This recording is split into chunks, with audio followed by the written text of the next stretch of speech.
This is my soft case for my FPV equipment and quadcopter gear, and this is pretty much all the quadcopter stuff I have inside this case, and with the quadcopter, and the weight is probably around 4 kilograms, enough to get on my motorcycle and ride. So I'm going to work on packaging so I can take it on a motorcycle and take off the blades and protect the motors. But let's take a look inside here. So there's the HJ450 quad with the styrofoam body. A bit of character added.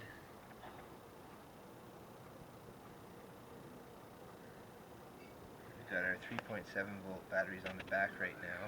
We're testing for duration, and both of those are fine, the 600 and 750 I think. We have our 5.8 gigahertz rubber duck at the back.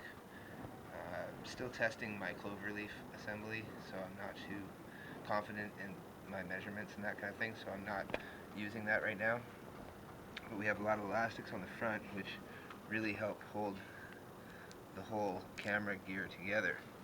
And on the front we've got the black camera on the bottom is a 520 TVL line screen board camera on the servo, and on the top there is the Kodak Zi6 stripped camera, but it still has its LCD screen on the back, and then that's a high intensity spotlight LED. And total weight of the cameras, both cameras and the LED, is about 90 grams, 94 grams. Total weight on this is 1,140 grams.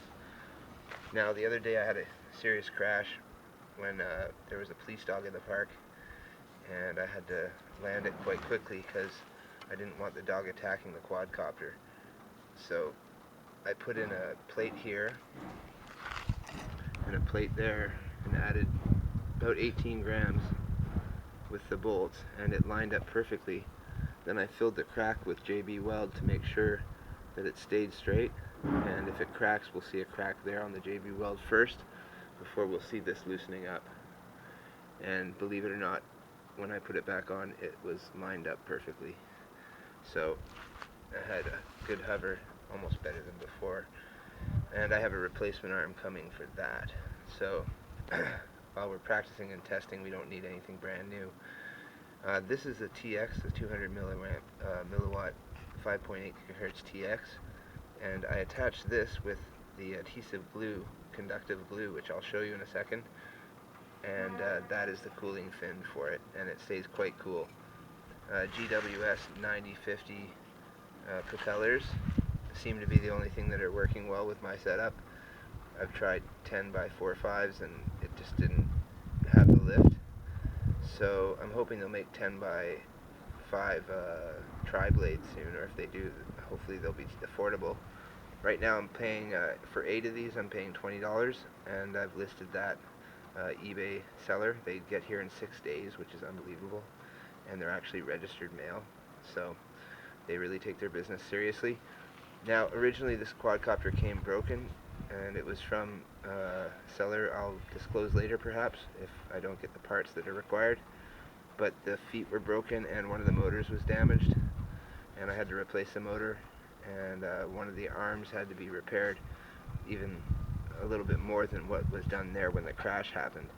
So hopefully that will come, but it is good luck buy, so good luck with that. Otherwise they've been pretty good about it, but there's a lot of talk, and they use up that 60 days on eBay really quickly, I think, not on purpose, but just through their dialogue through email. So be aware of that, you know, if you have to return something, return it before 30 days is up. If you don't, then you're not going to have much time to get an eBay claim or PayPal claim back, because that 60-day limit, I think. Now, the side here, we have a distribution of power. We have 1 into 2, and the 2 is one for the Kodak camera, 3.7 volts, and the other is for the camera here. And the optional power here is for the light on top, but we're probably going to get rid of that and use it somewhere else. And then my video cameras, I can use the 520 TVL camera here as a feed to the transmitter, or I can use the Kodak itself. which is high definition, as a feed, and it'll show up with an on-screen display from the Kodak window that shows you time elapsed as well as the battery left. So the battery left would be one of these cells on top, and it would tell me how much is left. I was going to hook it up to the main battery, but I just don't want the extra wiring down there.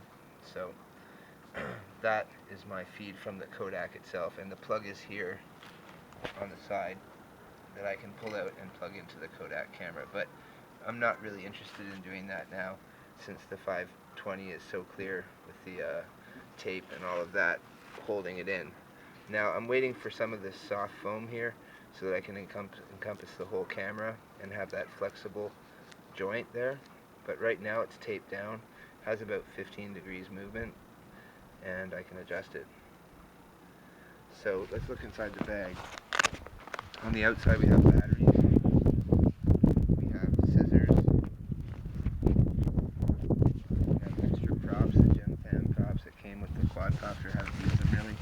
We have extra tri-blades here, we have tape, we have an extra motor, we have an IR light for the front, we have screwdrivers and Allen keys. In here we have, I'm really into redundant stuff, we have a video switcher, and we have the Good Helper wire glue that I used for the heatsink, which I recommend highly and is on eBay. Quite affordable, of course. That stuff is dynamite to have, and especially if you have like a TX that you need to, repair a small connection on or something like that. It really will come in handy, and it's very conductive. Video signal is not lost through it. Over here we have the Turnigy programming card for our ESC. We have a 1800 and a 2200 Zippy. Here, this 1800 is 2 batteries put together. It doesn't last too long though. We have tape, and that's it for the outside pocket. So then we'll open up the inside, and this is where the ground station stuff is. Now here is where my laptop goes, but I'm using it inside. So this is where the Vostro goes, and it's a full screen laptop. We have more propellers in here, more 3-blade propellers, 950s. On this side, we have our backup ESCs. We have 2 with the Skywalker ESCs. We have a Turnigy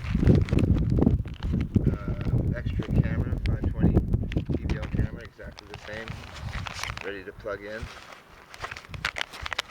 We have extra receiver already bound, and we have a bunch of tape and some solder in here as well, and some wires. So that's that pocket, so that's backup redundant stuff. Now in the bottom section we have a screen, cardboard screen for our laptop. We have our econo flysky